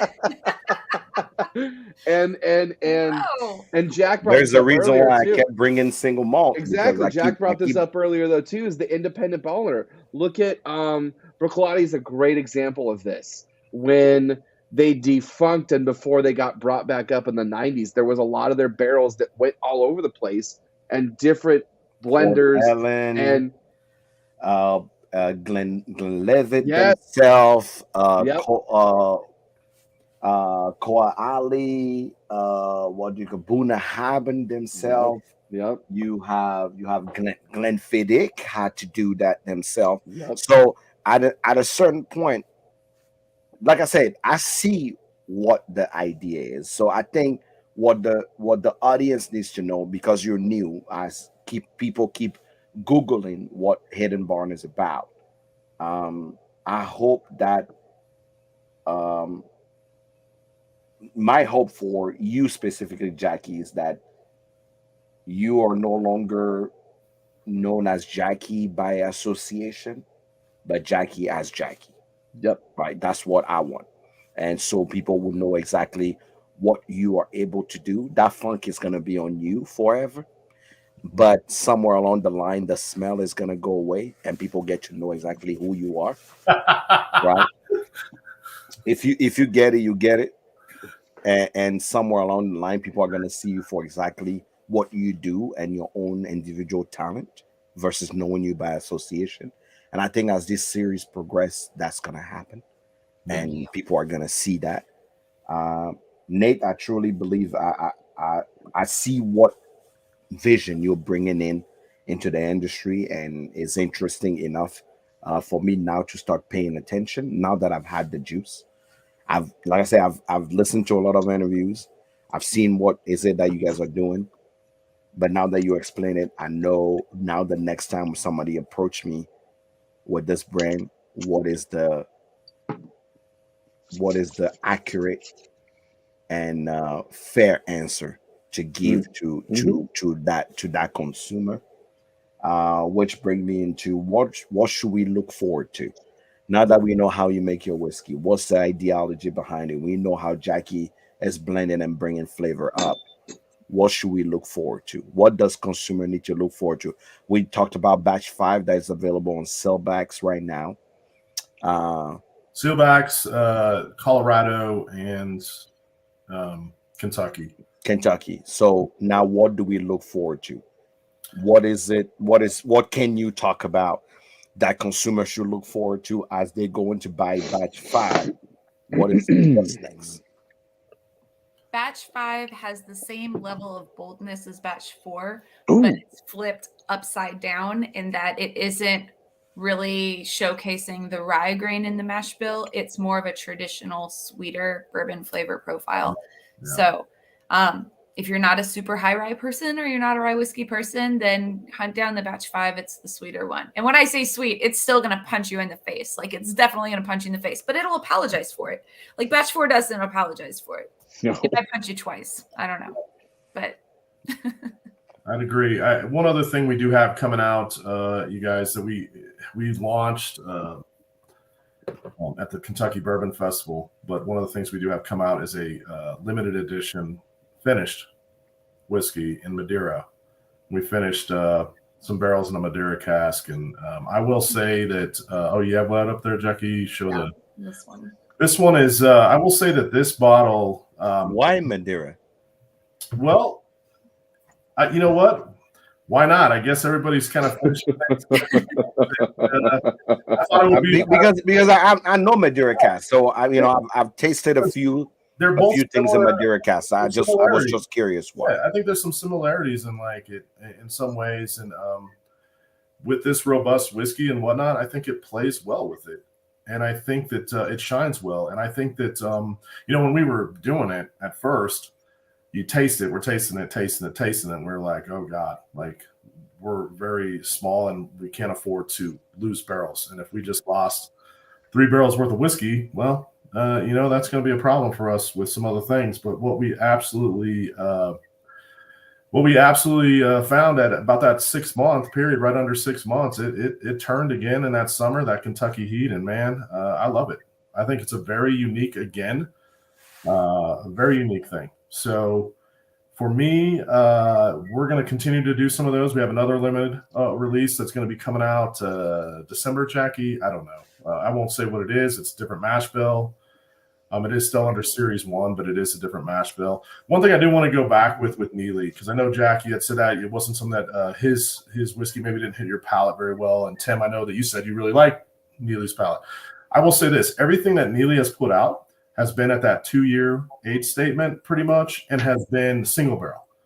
So I did want to say that. Like, that's one thing that we see with Neely. Like, he makes very good whiskey. I've tasted it.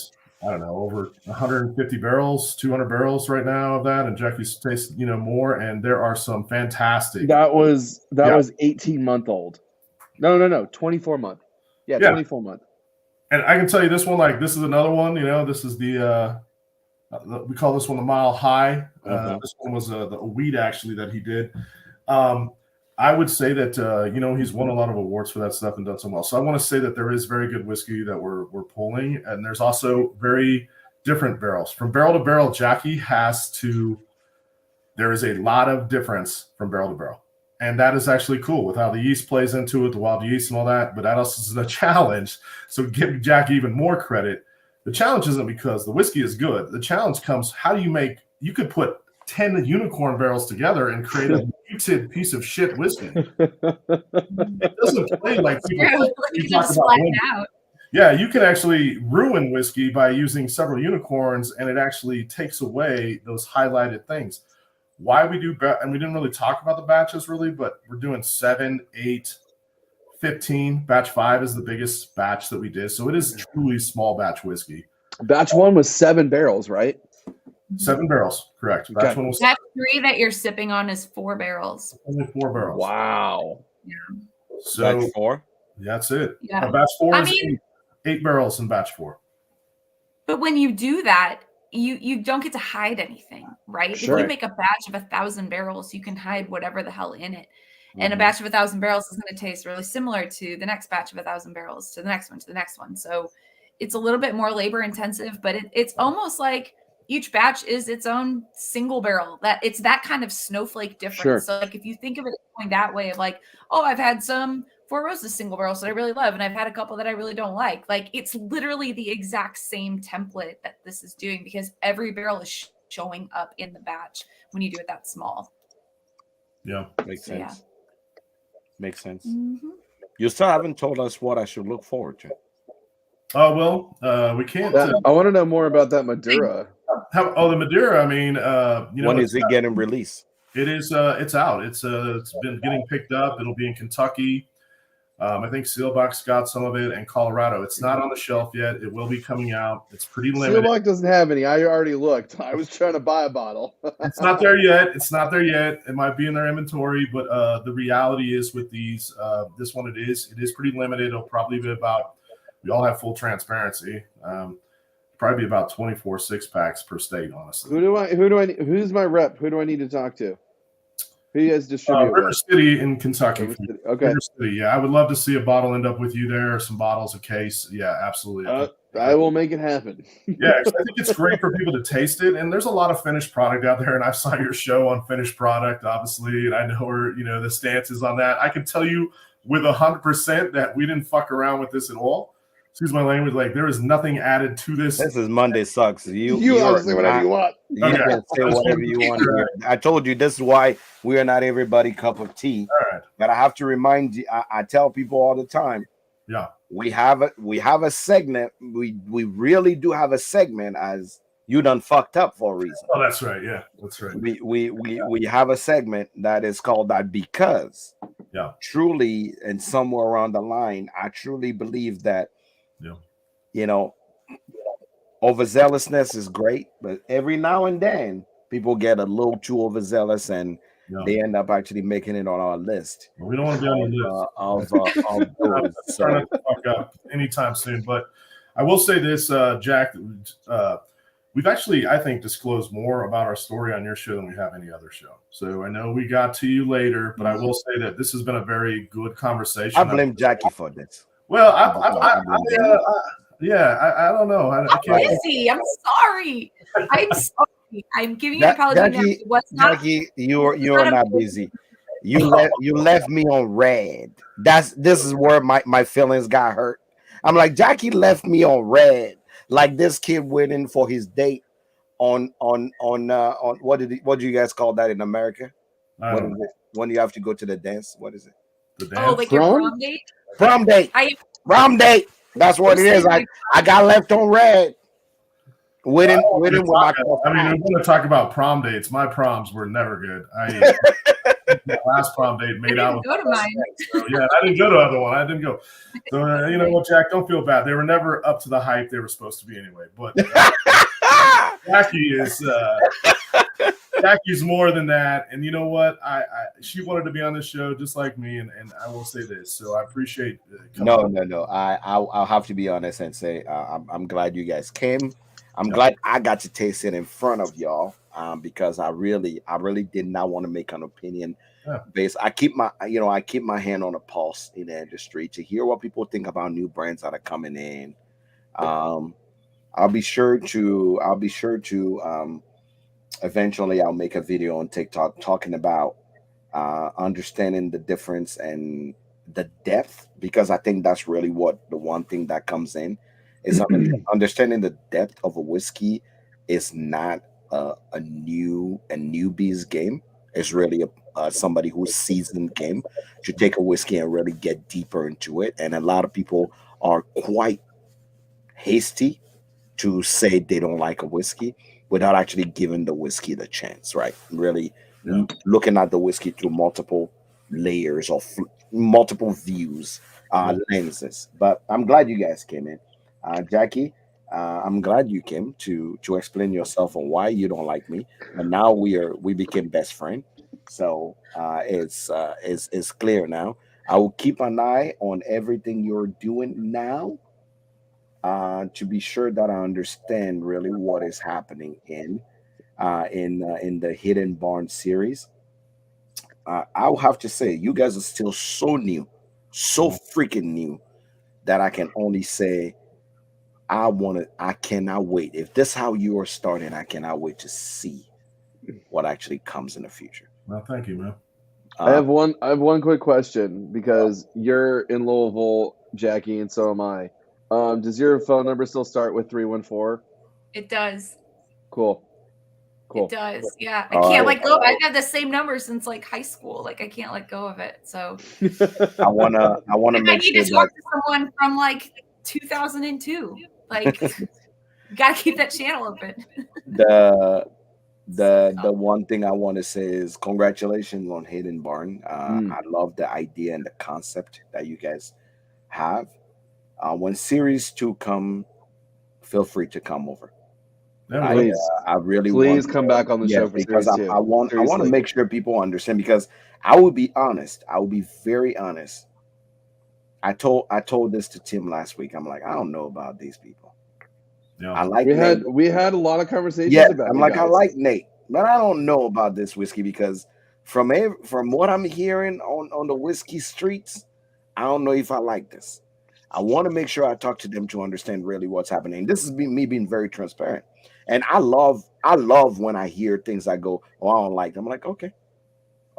Let me talk to the people, right? let me really engage with the people. Let me know what exactly is it that they're trying to do, and now I know.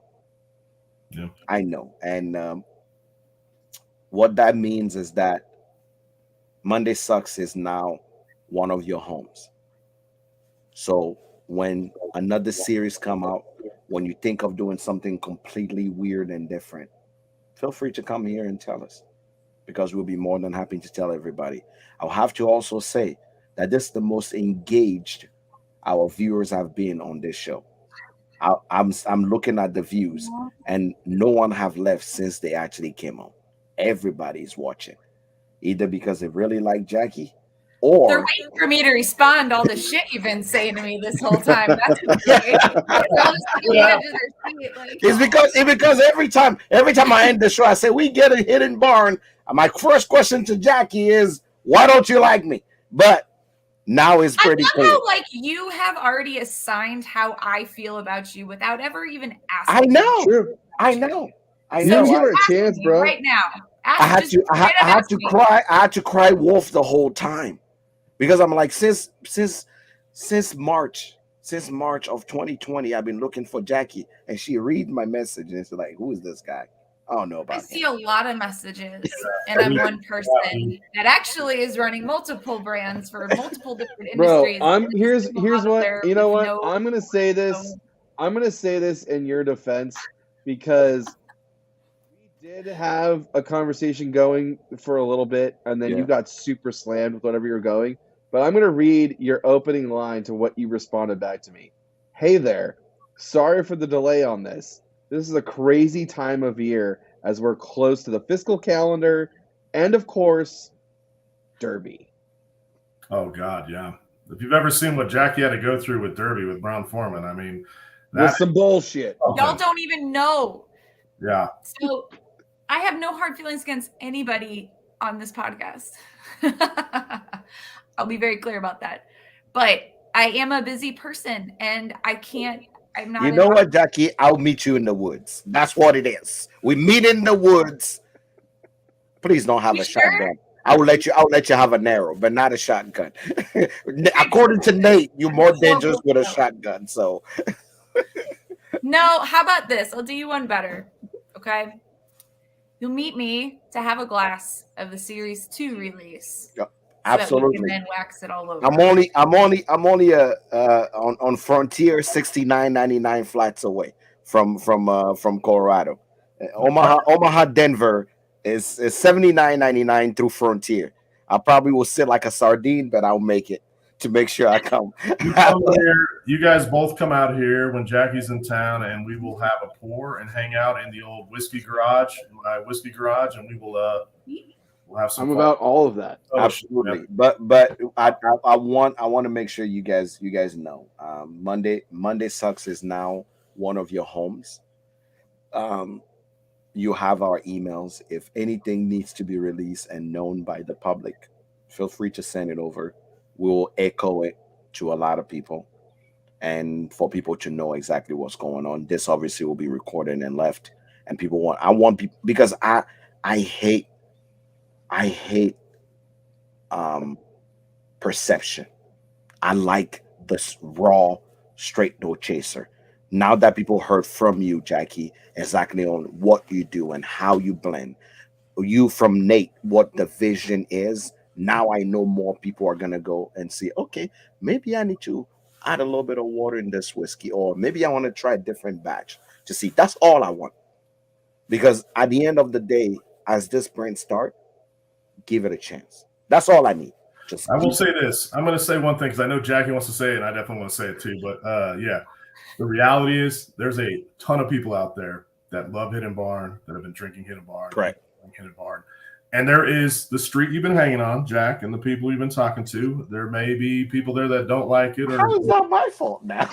It's just where you hang out is what the information you get. There's a lot of other streets out there in the world, and you know what I mean? And TikTok is something that I got on at one time, and it scared the shit out of me. So I have not been on it, so maybe that's part of the problem. Maybe I'm not really connected there and whatnot. But I will say that we are very thankful for all those people out there that have been buying Hidden Barn, that have been giving us the feedback, good or bad. We appreciate all constructive feedback.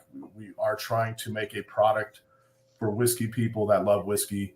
And we will continue to always try and improve like anybody would with our product and our process and what we're doing. And there's going to be things that people may not hit their palate, but there's also going to be things that do and people love. And we appreciate all those. And there's been a lot of support and a lot of people that have enjoyed the different batches. And that's even batch one, that polarizing batch that we talked about. There's a lot of people that really enjoyed that batch too. And so we know that there's a lot of different palates out there. And that's what's great about whiskey. And as you in this for a long time and in this game for a long time, you learn that there is so much out there to experience, and it's okay. So, Jackie, I don't know what you want to say, but I just had to say that. I'm like teetering whether I want to say it or not, because it's like not everything is necessary to say. You know, Jackie, I want to say a lot of things. You are on Monday sucks. You're right. It's already Monday. As a person that actually like loves Mondays, because it's like the fresh start to the week. Like I love a Monday. So I don't know, but here I am on your show. And I will say this, step one, thank you very much for having us at all. And even wanting to have us on it at all. Yeah. I owe you gratitude for that. Step two, thank you for waiting until you were here with us to sip it. I have no fear in sipping something for the first time live with anybody at all, because like I said before, I stand behind everything I put my name on. But what I would say moving forward, if you care and you don't have to care, is that same approach of, I want to actually, before I make an opinion on this, I want to meet them first. Maybe you can superimpose that to some of us fine folks in the whiskey world that are too busy to answer Instagram messages all the time. Because now you met me and you know I'm a halfway lovely human being sometimes. Not halfway. Not halfway. Fully. 100%. So I'm just throwing that out there. All I know is we share a lot of hobbies. We share a lot in common, right? I know this from being your favorite stalker. But what I wanted to know, because I tell people all the time, there's a difference between the person and the ability of the person to actually create a great juice. And I will tell you right now, like I said, you've always been respected for what you do. But me seeing what you've done here really tells me what you've done, right? This is the French word is the only one that comes to mind, but truly, this is your what's the French word? Yeah. This is your prelude, right? This is your okay. your opening to what you want to do. If this is what the openings look like, I can't wait to see what I will call in music the crescendo, right? What is gonna happen as this play keep going. And I love that there is, now that I have in mind series 2, series 3, series 4, maybe 5 years from now, we handing you, a shitload of award just to say, remember when series 1 was out? We forgot about that already. Yeah. We are looking, down the barrel to something new. And I want to see how you develop right? How you how you catalyze that vision and open it up, and the new palette that you get to actually bring in into the Hidden Barn series, right? It's okay to, I tell people all the time, it's 100% okay not to like a whiskey. It's perfectly okay Yeah. because it wasn't meant for you. It wasn't. And on those street, like Nick was saying, the reason why I love to hear when someone have something not so good to say about a whiskey is I really want to hear that part. When people rave about a whiskey, I don't care. I want to hear about the other part. What is it about it that you did not like? Yeah, I Because appreciate the question. it helps Ask that question. educate. Yeah, it helps not only educate the person in some things, but it helps also them now next time go, oh, what you thought you weren't getting, or what you thought was missing, this is the reason why. Yeah. And as a human, once you understand the reason why something is, all of a sudden your mind just opens up to it. Right. And that's all How you change, man. You open to Correct. change and you try it. And There is a reason why I lowly grab my water, because now my next time I'm gonna try specifically batch 4, I'm gonna have it on ice. yeah, And I know why. Because as I added water to both batch 3 and batch 3 and 4, now batch 3, I only want to have it with a little bit of water and let it sit for a little bit, because it opens up beautifully. I'm getting citrus note. I'm getting pear notes. I'm getting raisins note. But batch 4, I want to be next to a campfire. I literally want to sit next to a campfire to have batch 4, because it's all those dark note that brings me in. Yeah. You just have to find which whiskey works for you. That's why I said, Jackie, I know what you did here.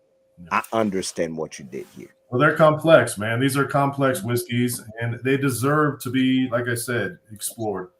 And the other thing I want to say, 2 things. One, being with 5280 Whiskey Society for so long and on the other side of the fence, I just want to say that once I got onto this side of it with a brand and a product and whatnot, man, your eyes are open to God. I mean, just the last week and a half, I thought I was going to die the other day. I mean, it is like the fatigue, how tired you get, the amount of demand there is, not just from people, but from everything out there. And it is nonstop. And I can say this, Jackie, it's incredible what Jackie or anybody in the industry, I have so much greater respect. Not that I didn't have respect. I had respect, but I didn't understand. And that's another point is the amount of effort and time and energy and what they take out of their own personal life to put into their brands. And this goes across. Go. So when I hear someone trash a brand, it's difficult for me to hear because they're taking something that somebody really bled for and put their heart into, and just because it doesn't land with your palate. And I think there's too much of that. And one of the things in 5280 whiskey is it's okay not to like a whiskey. It's okay to not, it doesn't work well with your palate, or it's not something your profile or whatnot. But also there needs to be a respect. And I'm not saying for Hidden Barn, that's not what I'm talking about. I'm just talking about seeing this from the other side of the fence now, and the amount of effort and bleeding that goes on for all of these folks that we loved on this side of the fence as 5280. I love going to the events, and I'm on the other side, and I'm drinking, I'm having a great time hanging out with Jack at Northern and then I'm looking at the people that are behind pouring the products and grinding, and this is the 4th event that they've done probably, and they probably had to do 2 trainings. They probably had to do distributor training. They probably had to do 3 on-premise things. And I'm old and fat. And that is not something that I'm gonna have to get in shape. I'm gonna have to get on your workout routine, Jack. I seen you pumping iron, man. I got to get on that because, man, I'm trying. I'm saying, just in case Jackie invite me in the woods, I got to be ready. You may when you come out here, you might be on a 14er. Come out for the once-a-year exercise in the snow that we do. Yeah, well, I'd love to have you in Colorado, man. You can go. Of course, I wanted to do snowmobiling this next time because I thought that seemed more my style, but now, come out here and do a 14er. But anyway, I just want to say that because I think people, including me, like you think we see it, and it's like, man, it is such a grind. And just the last week and a half, like I was in Kentucky for 2 days, and then I'm flying back out here. Jackie's flying out to Colorado, and then we're doing on-premise, off-premise. We're doing tastings. We're doing a big whiskey event. We're doing a bunch of different things, and it just never stops. And so it's something that's I've learned. So I just wanted to say that, and thank you to all you out there in the industry people as a whole, but in distilleries and whatnot. Thank you for all the things that you're doing out there, and I don't say it enough. So I just want to put that out there to all those people that are grinding. So thank you, Nate. I want to say this right now because my laptop is about to die. Yeah. If it does, thank you across the board. No, it's our pleasure. It's definitely our pleasure. So much. It's definitely our pleasure. Thank you all for coming on. We appreciate you being here, and looking forward to what you guys come up with. Thank you. Really do. We're going to share that next pour in my garage. Be ready. Absolutely. I'm ready. I'm ready. Let's go. That Frontier out of Omaha, I've been on that flight, Jack, and they canceled it like 4 times. So I know. Trust me. But I will try to be there. I will try to be there. If you invite me, I'll be there. Yes. All right. Nope, they're Jackie's. Jackie left us, and Nate, thank you so much for coming. And we'll let you get back to your day now. Thank you, guys. Appreciate it. Thanks for the time, guys. All right. Cheers, brother. Man. Cheers. See you soon. This was a good one. This was a fucking great one. I feel like we didn't talk much about the whiskey. We talked a lot about what they were doing, and that's fine. But I feel like here's the thing too, is because I feel like the reason we had so many people on here is because there's been such a sway in what people are saying about this. Correct. And all I'm gonna say is at the end of the day, if you really want to experience something new and you want to experience all the things that this industry has to offer, go out and try some Hidden Barn. Keep an open mind. But also keep in mind what the people that are behind it are doing, which is very important. Yeah, I mean, I will stand on my soapbox one more time.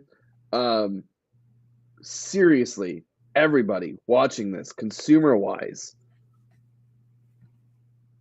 stop judging things based upon other things. And let the whiskey speak for itself. Truly let the whiskey speak for itself. Because there is so many amazing, beautiful things out there happening that you're missing out on because you're basing it on something else. So I was looking to see if I could grab a bottle to help solidify this, but that doesn't matter because I'll just keep driving this home. Yeah. If you're really in this and you really want to experience things and you really want to grow and learn, then this is going to be the brand for you. If you want to keep drinking Buffalo Trace whiskey and that be your fucking go-to every day, then fine. This is not going to be the brand for you. Yeah. But if you truly want to learn and grow and branch out, this seriously, I mean, look, I didn't finish all these because they're 100 mils, but I got pretty goddamn close. Like, I enjoyed both of these going back and forth between 3 and 4 because they really were, I mean, from the beginning, vastly different. Like, I'll give you just quick note rundown of what I wrote down as we did this. Batch 3, apple, smoke, dry, probably because the oak and the tannin, sugary, crisp, earthy, brown sugar. Batch 4, quick rundown. Big, bold, robust. Fig, raisin, spice, white pepper, vanilla frosting, dates. Like, 2 completely different things. They're just that's just my quick run through of what I got on my palate. Like I said, I'll get off my soapbox. I'll let you say whatever you have to say. No, I'm glad. I really am glad we had them on. 100%. I mean, I knew from when I bumped into Nate like fucking 3 months ago at Justin's and he pulled out batch 1 and I had just gotten over COVID and I was still on the bus of like, my palate's fucked. I'm never going to be able to taste anything again, blah, blah, blah, blah, blah. And Nate was so fucking nice about it. He goes, look, man, why don't you just try some of our whiskey and see what happens? I said, fine, fuck it. I've already had a bad day. I'm pissed off because I fucked up my palate because of COVID. So him and I are standing there, we're going back and forth, and I drink some, and I start rambling off things that I'm tasting. He goes, "Your palate's just fine. Stop stressing about it." Yeah. But I mean, like from that experience to where we are right now, man, like I've had this whole I love this brand. And maybe it's because I'm a fan of the people that are behind it, but I mean, I'm also a fan of just really good whiskey, and I think if you just balance it out of what good whiskey is, I think this does it, man. I really do. For all of you guys are here, yeah, we are not going to actually do a lot of this today. This interview kind of took a longer turn. I'm glad we actually did this. Next week we are bringing you also another great interview. Next week we have Pinhook on, so I'm very excited for it's that. gonna be Very excited for a Pinhook. very exciting interview next week on Pinhook. Um, which remind me, we should probably email them because I haven't received anything. I was just thinking about that too. So I was just thinking about that myself. we have to make sure. I mean, I have plenty of Pinhook, so it's all right. But I wanted to make sure that we people know we haven't Pinhook on. Um, what do you call it? Yeah, Pinhook 7 year war 7 year is fire. I have a lot of questions for them. Who else? Who else do we have on? What was next after that? Um, Let me pull up my calendar really quick. that's probably what I was about to do as well. According to my calendar, we have Pinhook, and right after Pinhook, we have Buzzard's Roots is There next. you go. Yep. We sit down. We're gonna sit After down. Thanksgiving, we having Buzzard Roots, and after Buzzard Roots, we are having we'll be having Filmland, I think, right? Rare Character Rare character. Okay. with Pablo. It's looking like, guys, I will say this going into this. I think Jack and I are gonna probably take a couple of weeks off. I think we're probably gonna take the 26th off, and we're probably gonna take the 2nd of January off. So the 26th of December and the 2nd of January. It's looking like we might take it off. We'll let you know for sure what's going Yeah. on. So yeah, we are taking the we also need to take a break for the holidays. So we're not back. We'll just go ahead and call it now. We won't do a show on the 26th or the 2nd. Yeah, we are. There we go. We are taking. We will taking see the you again on holidays the off second as week well. after the 26th of December. We will see you again the second week of The second week. January. So our last show will be December 20. Right now, I believe we 19th or December 19th will be our last week, our last show, and we taking a break. I think maybe what we can do for people is on the 26th we can do our annual award of the year. Sure. We can do our annual award of the year. Maybe beginning of December we'll put up our 2020. I will put up the list of the 2020 people, our favorite whiskey of 2020, and let people choose which was our thing. If I have time to build a bracket, I will do that for people to actually see what exactly is it. Have you tried the new Wild Turkey yet? The Unforgotten? Mm-hmm. I have not. Okay. That was the only thing that I know just hit the market now. In upcoming whiskey news, I know I'm forgetting just hit the market, and also today, Four Gates just released their batch 26 and 26 and 27. Four Gate just released those.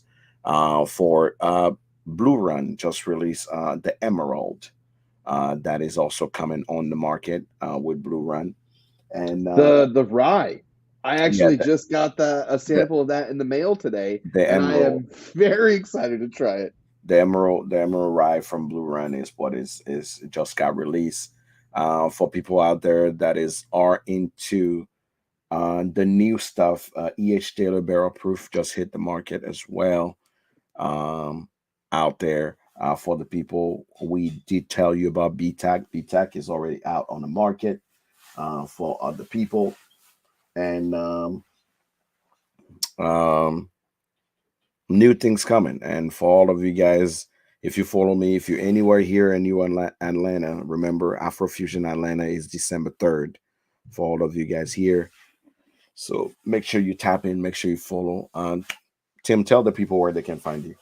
You know, if you find yourself in Louisville, the best place ever, stop by and see me at the world famous Justin's House of Bourbon here in Louisville, Kentucky. You can find me on all your favorite social media platforms. Um, and if you are in Louisville and maybe you don't want to stop off at Justin's and you just want to bullshit, shoot me a message on the good old Instagrams. We can hang out. My door is literally always open. Strangers and nerds alike. Come on over and have a drink. Jack, tell them what's good. Jack Bigadoo, um, Hood Sommelier. Find me anywhere. It's Hood Sommelier. Remember, December 3rd. Make sure you share with your friends. Link in my bio on Instagram and on Facebook. Afrofusion, African Food Meet Whiskey. Make sure you come hang out. On YouTube here, we officially on YouTube, believe it or not, I just saw it right now. We officially just crossed 3,000. Oh. So 3,000 followers here on YouTube that we just crushed. Just want to say thank you all for all of you here. For people that bought stickers, thank you so much for being here with us every week and literally loving us when sometimes I feel like we barely deserve the love out here. Thank you all so much for always being here with us. Thank you for being every Monday. Like I say, next Monday, we'll be putting it up now. I will actually put it up tomorrow. I'll put up Pinhook. Um, Pinhook Bourbon is going to be next week after we send them an email and ask when if samples are coming out. For all of you here, happy Monday. We know Monday sucks, but we want to make sure that we make it a little better than anybody else. So if you have any questions, make sure you reach out to us because we love to have you every time. For all of you here, thank you for being here. We much appreciate it. And we'll love, love to always hear from you. We'll see you next Monday.